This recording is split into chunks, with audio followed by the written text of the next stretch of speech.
રાધે રાધે. જય સિયારામ. રાધે રાધે. જય સિયારામ. આપણે ચરિત્ર ચાલી રહ્યું છે શ્રી શ્યામચરણદાસજી મહારાજને. શ્યામચરણદાસજી મહારાજના ચરિત્રમાં આપણે જોયું કે શ્યામચરણદાસજીએ એની માતાને ઉપદેશ આપ્યો. ઉપદેશ આપ્યો એટલે માતા એને અનુકૂળ બની ગયા કે બેટા હું તારા લગ્ન નહીં કરાવું, હવે તું ચિંતા ન કરતો. એટલે શ્યામચરણદાસજી હવે ખુલ્લું મન મૂકીને ભક્તિ કરવા માંડ્યા. મન મૂકીને ભક્તિ કરવા માંડ્યા. સાધુ સંતોનો સંગ કરે, કથાઓમાં જાય, કીર્તનમાં જાય, અને એને હરિભજન સિવાય હવે બીજી વાત ન રહી એના જીવનમાં. એવી રીતે એ પ્રભુના ભજનમાં લાગી જાય છે શ્યામચરણદાસજી મહારાજ. હવે બધા લોકો શ્યામચરણદાસજી મહારાજને ધન્ય ધન્ય કહેવા માંડ્યા, કારણ કે એના કારણે નર નારી બધાને ભગવાનની કથા સાંભળવા મળી. એ પોતે ભગવત કથા કરતા અને બધા લોકો એની કથા સાંભળતા, એટલે બધા એને ધન્ય ધન્ય એમ કહેવા માંડ્યા.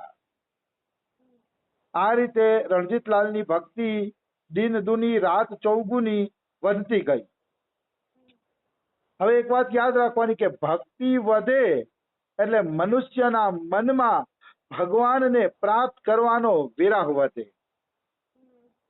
ભક્તિ વધે એટલે વિરહ અવશ્ય વધે છે, એમાં કોઈ એટલે કોઈ શંકા નથી. ભગવાનને મળવાની ઝંખના, એક પ્યાસ કે હું આ નેત્રથી ભગવાનના દર્શન કરું, આવો વિરહ જરૂર વધે છે. ભજન વધે છે કે નહીં એની નિશાની જ એવી છે કે ભગવાન તરફ આગળ વધવા માટે મન છે ને વ્યાકુળ બની જાય. એના દર્શન માટે, એની સાથે વાતચીત કરવા માટે, એની નવી નવી લીલાઓનું નિરીક્ષણ કરવા માટે મનમાં જો વ્યાકુળતા વધી જાય ને તો માનવાનું કે આપણી ભક્તિ બરોબર આગળ વધે છે. બાકી તો નિત્યક્રમ કર્યો અને માળા કરીને એવું કર્યું, હાય સાંજનો નિત્યક્રમ થઈ ગયો, જો એવું થાય ને તો માનવાનું ભજન હજી તમારા ઉપર બોજ રૂપ છે.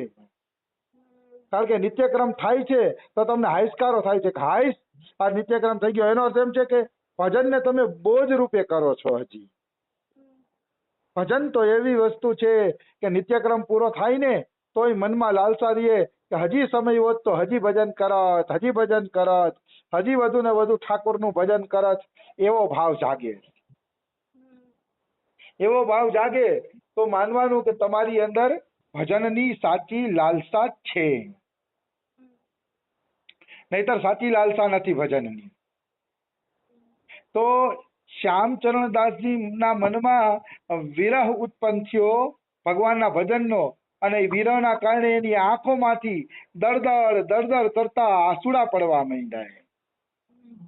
એની વિરહની અગ્નિ તીવ્રતર બની ગઈ, અને એ 12 વર્ષના થયા ત્યારે એની જે અવસ્થા હતી એ અવસ્થાનું વર્ણન એમના શિષ્યોએ કર્યું છે. 12 વર્ષની ઉંમરમાં શ્યામચરણદાસજીનો ભગવાન પ્રત્યે કેવો વિરહ હતો એનું વર્ણન આપણે જોઈએ. પ્રેમ પીર ઉપજી માહી, बढ़ती चली सभी तन छाई. પ્રેમની પીડા વધતી જ ગઈ અને એવી રીતે વધી કે આખા શરીરમાં છવાઈ ગઈ. મતલબ આંખમાંથી આંસુડા નીકળવા, ભૂખ દુઃખ સહન કરવાના કારણે શરીર પાતળું થઈ જવું, આ તે આખા શરીરમાં એની પ્રેમની પીડા દેખાવા માંડી. પ્રેમની પીડા એવી વધી કે આખા શરીરના અંદર એના દર્શન થવા માંડ્યા. એને પ્રેમ પીર નહીં छिपे छिपावे, મુખ દ્વારે હો બહાર આવે. અને પ્રેમની પીડા છે ને એ છુપાવી પણ છુપતી નથી, એ મુખના દરવાજેથી બહાર આવી જાય છે. કેવી રીતે? હા શ્યામ સુંદર, હા કિશોરીજી, આમ રાધા રાણીનું એનું નામ બોલે ને ત્યાં ખબર પડી જાય કે આના મનમાં કેટલો વિરહ છે.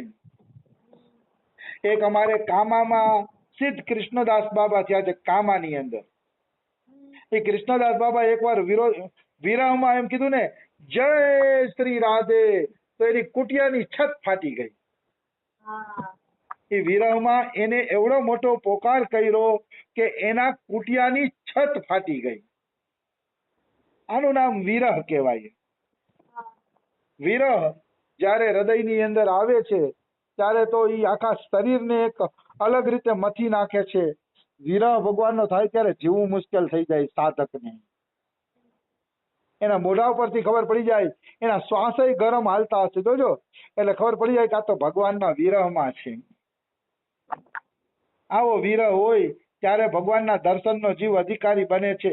પૈસાના પૂજારી બનીને બેઠા હોય, ચેલા ચેલીના પૂજારી બનીને બેઠા હોય, આશ્રમ વધારવાની ચિંતામાં પડ્યા હોય તો શું ભગવાન દર્શન દે? અરે ભગવાન મળ્યા નથી ત્યાં સુધી ભગવાનનો વિરહ થવો જોઈએ. પછી કહે છે ભરે રહે જલ હીસુ નૈના, વિરહ તપત તે બોલે બેના. એમ કહે છે કે વિરહના કારણે શ્યામ ચરણદાસજીની આંખ છે એ આંખમાંથી સતત આંસુડા વહે રાખતા. આંસુડાની ધાર સતત વહે જ રાખતી, એની આંખમાંથી વહે જ રાખતી. આંસુડા કોઈથી બંધ ન થતા. અને વિરહના તપેલા બોલ બોલતા. એટલે આ મારે તો કૃષ્ણ વગર કેમ જીવવું, હે કૃષ્ણ તારા વગર જીવાતું નથી, આવા વિરહના બોલ ઈ બોલતા. વિરહના બોલ એના મોઢામાંથી નીકળતા, જેમ મીરાબાઈના મોઢામાંથી વિરહના બોલ નીકળતા. સૂલી ઉપર સેજ હમારી સોવણ કિસ્બિદ હોય, और आकाश ऊपर सेज पिया की मिलना किस्बिद હોય. મીરાબાઈના આવા વિરહના વેણ નીકળતા કે અમારી તો વિરહમાં સૂલી ઉપર સેજ છે, હવે અમને નિંદર કઈ રીતે આવે? સૂલી ઉપર સેજ હોય ભાઈ વિરહીની ત્યારે ભગવાન મળે છે. જ્યાં ગાદલા ઉપર સૂતા હોય ને હરખી નિંદર આવી જતી હોય તો એ હજી વાર છે ભગવાનને મળવાની. અહીંયા હું ગાદલા ઉપર સુવાનો વિરોધ નથી કરતો, સુવો ભલે, પણ તમારા મનમાં એક વિરહ વ્યાકુળતા હોવી જોઈએ કે મને કૃષ્ણ ક્યારે દર્શન આપશે, કૃષ્ણની મુલાકાત ક્યારે થશે, એવી એક વિરહ વ્યાકુળતાની ભાવના તમારા હૃદયની અંદર હોવી જોઈએ. આવી વસ્તુ છે. તો આંખમાં સતત પાણી હોય છે અને વિરહના તપેલા ઈ બોલ બોલે છે. જગસુ ભયે રહે વૈરાગી, નેહ અગ્નિ હૃદય में લાગી. જેને ખરેખર હૃદયમાં ભગવાનના વિરહની અગ્નિ લાગે છે ને એની શું સ્થિતિ હોય છે તો કે જગતથી વૈરાગી હોય છે. જગતથી વૈરાગી, પછી એને જગત હારે કાંઈ મતલબ રહેતો નથી. જગતને ને ભગતને બને જ નહીં. જગત હારે નેહ રાખે નહીં, વૈરાગી ન બની શકે. હા, ઘણા સંતો તો હું જોતો હોય જગતમાં પોતે ગણતરી જ કરતા હોય કે શેઠિયા કેટલા શિષ્યો છે.